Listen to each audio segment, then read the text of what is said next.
Good. What's up, guys? Just having a session with Betty. Figured I'd fucking tap in with you and kind of just show you what I'm doing at the time. Kind of seems to work out that way. I love that she just offered to jump up on the place here. Because typically at the beginning, like when you're teaching dog like to jump up on an elevated platform, they're a bit skeptical and a bit nervous. And when you start to see the dog like voluntarily offer to do things that they were like initially nervous to do, that's just an indication that their confidence is growing. And that's what I particularly love to produce. I love to produce that confident dog. There's nothing more difficult for me to reverse a dog come in here at like age 2 and 3. Look at that shit. Place, good. Is fear and insecurity and inexperience. It's hard to like reverse that in a very short amount of time when the dog has just slowly been learning to be this giant puss, for lack of better words. Good. And obviously we're off leash right now, which is something that it's just like a preference of mine to kind of work. Good. To work off leash. Yes. To work off leash. And I do have the leash in my pocket here in the event that, I wanted to kind of like do something that would require me to need it. Like for example, I could try to get her up here voluntarily on this tire, which would be a new feat for her. And of course, I'm just going to pay progression.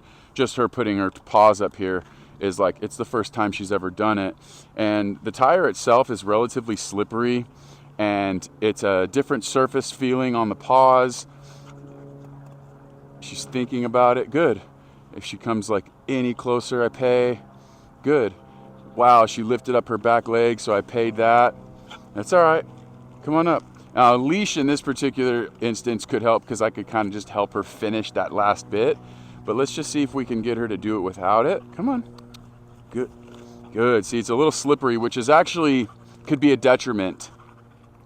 I've always thought about a way that I could actually like roughen this up to make it more grippy, because she falls off of it and slips off of it. That's going to probably discourage her from wanting to do it again, and that's obviously sort of not what we're after there. Good. Come on. Yes! Good girl! That was huge! That was huge! So I wouldn't expect her to get up here and stay here. Come on. Ah, cheater. Just the fact that she kind of came across it. Come on. Yes! Good! Free! Yes! That's huge, dude. What a feat. What an absolute feat. It's rounded, it's slippery. It's just a new challenge. And when I'm teaching people about building confidence in a dog, that's basically what it boils down to. It's like, what am I doing to challenge my dog? Like, she would never have gotten up on either of these things if I didn't kind of take her through this progression that kind of showed her. And then the other thing I like to talk about a lot is like relationship status. Like, tell me that our relationship isn't growing when I'm taking her through this process of which she started out fearful, and I kind of showed her through this through this progression that there's really nothing to fear. So she's going to trust me as a result. She's like, damn, I was afraid of that, but you kind of showed me that there wasn't anything to be afraid of. And that's something that's going to build relationship, whether that's with dogs or with people. That's just like what could you say? Like I'm lost for the particular word. It's anyway, yeah, so that was a big giant brain fart that made me look like an absolute idiot. But anyway, sit. Good. We're at the stage where we're still luring the dog into the down because we don't have it on command yet. Sit. Good. Down. Good. Down. No. Sit. Good. Down. Good. Good. Okay, free. That's good stuff. So we're just working on a multitude of different things from this particular target. And 10 minutes a day, family. 10 minutes a day hand feeding a meal. Free. Yes, that's a good dog. Hand feed a meal. Go through the steps. Place, pay. Sit, pay. Down, pay. Challenge. Come on. Come on. Looking for a way out. This is where a leash would actually be beneficial, but she showed us that she can do it. Come on. Good. Come on. Watch this. I'll use her collar. Come on. Good. That's good. That's real good, bud. That's good. Find your feet. That's beautiful. I'm proud of you. You're the sweetest fucking dog alive. Uncle Chad loves you, buddy. Yeah, I do. Okay, come on. Yeah, that's it. Yeah, that's it. Good. And then let's just, what's the other thing? If you're in a space, a confined space where there's not a lot going on and it's safe, you can do this off-leash type thing, because look at her just offering things. This goes back to the predictability thing. Once you like do it so many times, the predictability levels just increase, you know.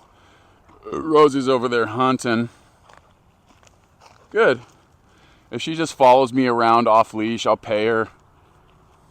Betty, yes. She comes to me, I'll pay her. This is just, again, I talk about this in previous videos. I like doing this off leash because my goal long term is to get her off leash. And if she's so familiar with being off leash and engaging with me and being around me off leash, by the time, you know, we get to a space, she's 2-3 years old, she knows what it feels like. Them dogs that don't have any recall and they're always on a leash from the time they're puppies till the time they're 2 or 3, they're never going to come back to you because they don't know what it feels like. And that's, I mean, honestly, people want to make shit difficult and like sound all super like innovational. And, like, yes, we use e-collars to kind of help along with off-leash reliability and that. But when you have a very unique opportunity, Betty, yes! She was like headed that direction, say her name, pay her for coming back. Just that type of shit over and over and over. And then you start to be able to lean into the predictability of it. And then you have more trust in her. She has more trust in you. And this is the way that we forge the relationship. And it's really not any more difficult than that, if you ask me. I'm giving you guys all the secrets. They want to like withhold. They want to like, you know, do these programs online and make you think that it's some fucking magical deal or some like super difficult or complicated. It's really not. And, you know, I would put my dogs up against anybody's in terms of obedience and reliability. Anybody's, you know. That's good right there. See how she just came back to me on her own? We're going to pay the shit out of that. Because I really want her to know that coming back to me, there's something in it for her. Good girl, mama. Just relaxing right next to me. Now keep in mind, I'm just using her meal. And I just do this every day, family. Every day. It's not too much to ask. Yeah, sometimes it's a chore because you come home from work, you don't feel like doing it. But if you just have it in your mind, dude, just for the duration of a meal. I'm just going to go through all these things for a meal's worth of food, hand-fed, instead of putting the food bowl down and walking away, which to me is just a extremely wasted opportunity, especially if you have a puppy. I'm going to end the video with this. So many times you hear people say, I'm going to wait till the dog gets older. Okay, so let's just like miss out on the most influential and formidable time in a dog's life. Wait for that to go away. Let them like practice all the unwanted behaviors. So now like they're 2 and 3, I have to backtrack on all of that when I had like an amazing opportunity to play the preventative approach and like do it right. Skipping the puppy, the teaching the puppy is not the right way to do it if you're looking for optimal results. And I've raised a puppy. I have, you know, I did it all wrong with her. So that's why I'm saying I'm you. If you done it all wrong, like, hey, that's me right there. That dog over there hunting. Now we're cool. But I didn't start till she was 2.5, 3, and I was just, it was a nightmare for me. And then I got, you know, years later, I ended up getting a puppy and doing it the right way, and I could just see the difference. You know, Jolie at age 2, age 2.5, is light years beyond what Rosie was at age 2.5. And that's all as a result of everything that I'm telling you guys right now. So if you appreciate that, leave me a thumbs up on the video, subscribe to the channel. It's a little nicer today. I'm very grateful for like 85, 90 degree weather as opposed to like 105, 110 degree.